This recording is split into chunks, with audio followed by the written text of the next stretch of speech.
అందరికీ నమస్కారం అమ్మ. ఈరోజు మనం తెలుసుకుంటున్న అంశం ఏంటంటే 9వ తరగతి తెలుగు ఉపవాచకంలో 5వ పాఠ్యాంశమైన ఏ దేశమేగిన అనే పాఠ్యాంశానికి సంబంధించి టోటల్ నోట్స్ని చూద్దాం.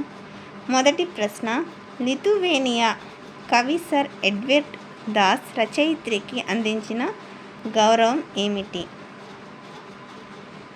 స్క్రీన్ షాట్స్ తీసుకోండి. తర్వాత రెండవ ప్రశ్న, కాళిదాసు సాహిత్యాన్ని గురించి రుచిన్ పండితుడు ఏమన్నారు?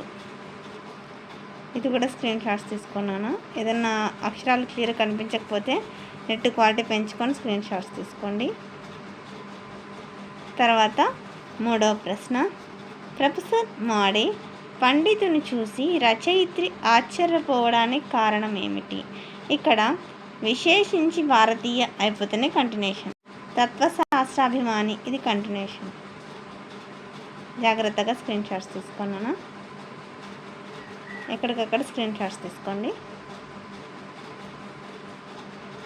మళ్ళీ చెప్తున్నా అనుకోద్దండి. ఒకవేళ అక్షరాలు కనుక క్లియర్ కనిపించకపోతే నెట్ క్వాలిటీ పెంచుకొని స్క్రీన్ షాట్స్ తీసుకోండి. తర్వాత క్రింది ప్రశ్నలకు సమాధానాలు రాయండి. మీరు వెళ్ళిన ప్రదేశం విశేషాలను వివరిస్తూ యాత్రా రచన ప్రక్రియలో రాయండి. జాగ్రత్తగా స్క్రీన్ షాట్స్ తీసుకున్నాను. ఎక్కడికక్కడ స్క్రీన్ షాట్స్ తీసుకోండి. తర్వాత కొత్త బట్టలు అయిపోతేనే కట్టుకున్నాం ఇది కంటిన్యూషన్. ఓకేనా? ఇక్కడ మా పెద్దనాన్న గారింటికి వెళ్ళాం. రెండవ ప్రశ్న, విదేశాల్లో భారతీయ సాహిత్య మూలాలను చూసి రచయిత్రి మనోభావాలను సొంత మాటల్లో రాయండి. ఆపినప్పుడు స్క్రీన్ షాట్స్ తీసుకున్నాను. విదేశాల్లో భారతీయ సాహిత్య మూలాలను చూసి రచయిత్రి మనోభావాలను సొంత మాటల్లో రాయండి. ఎక్కడికక్కడ స్క్రీన్ షాట్స్ తీసుకోండి. మళ్ళీ చెప్తున్నాను అనుకోద్దనిమా. అక్షరాలు క్లియర్గా కనిపించకపోతే నెట్ క్వాలిటీ పెంచుకొని స్క్రీన్ షాట్స్ తీసుకోండి. ఇక్కడ సాహిత్య పత్రికాలయం అయిపోతేనే కంటిన్యూషన్ ఇది కంటిన్యూషన్. ఓకేనా? ఎక్కడికక్కడ స్క్రీన్ షాట్స్ తీసుకున్నాను. నేను ఆపినప్పుడు స్క్రీన్ షాట్స్ తీసుకున్నాను. అర్థమవుతుందా? తర్వాత నెక్స్ట్ పెద్ద ప్రశ్నలో మూడవది, విదేశీ యాత్రా రచనల వలన మనకు కలిగే ప్రయోజనాలు తెలుపుతూ మిత్రునికి లేఖ రాయండి. ఇక్కడ ఫస్ట్ హెడ్డింగ్ పెట్టాలి. మిత్రునికి లేఖ అని ఊరి పేరు, తేదీ రాయాల. ఎవరికైతే రాసిన వాళ్ళ పేరు రాయాల. తర్వాత మీ పేరు. తర్వాత నెక్స్ట్ ఇది అంశం అమ్మ. ఏం రాయాలనుకున్నారో ఆ అంశము. ఇది కానీ స్క్రీన్ షాట్స్ తీసుకోండి. ఎక్కడికక్కడ స్క్రీన్ షాట్స్ తీసుకోండి. నేను ఆపుతున్నాను కదా, ఆపినప్పుడు స్క్రీన్ షాట్స్ తీసుకున్నాను.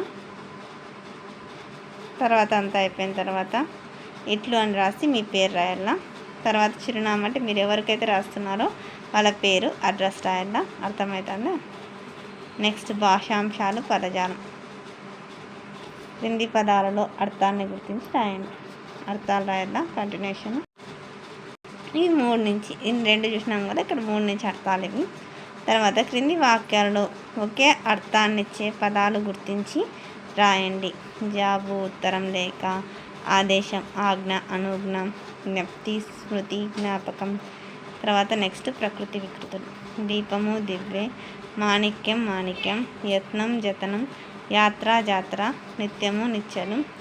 తర్వాత నెక్స్ట్ సందులు.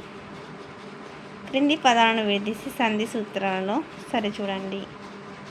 సందున్నానా విడదీసి సందులు. తర్వాత క్రింది విసంధి రూపాలను కలిపి పదాలను రాయండి. విసంధి సూత్రాలను సంధిగా కలిపి రాసేది.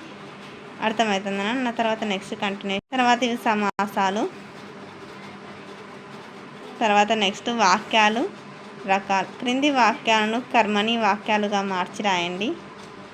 తర్వాత నెక్స్ట్ క్రింది వాక్యాలను కర్తరి వాక్యాలుగా మార్చి రాయండి. అందరికీ ధన్యవాదాలమ్మ. ఇంకా మన ఛానల్ సబ్స్క్రైబ్ చేసుకున్న వాళ్ళు ఎవరంటే దయచేసి సబ్స్క్రైబ్ చేసుకొని లైక్ చేసి షేర్ చేసి మీ ఫ్రెండ్స్ రిలేటివ్స్ అందరికీ సబ్స్క్రైబ్ చేసుకోమని చెప్పండి. నా ఛానల్ సబ్స్క్రైబ్ చేసుకొని సపోర్ట్ చేస్తున్న వాళ్ళందరికీ పేరు పేరున ప్రత్యేకమైన ధన్యవాదాలు. అందరికీ మరొకసారి ధన్యవాదాలు.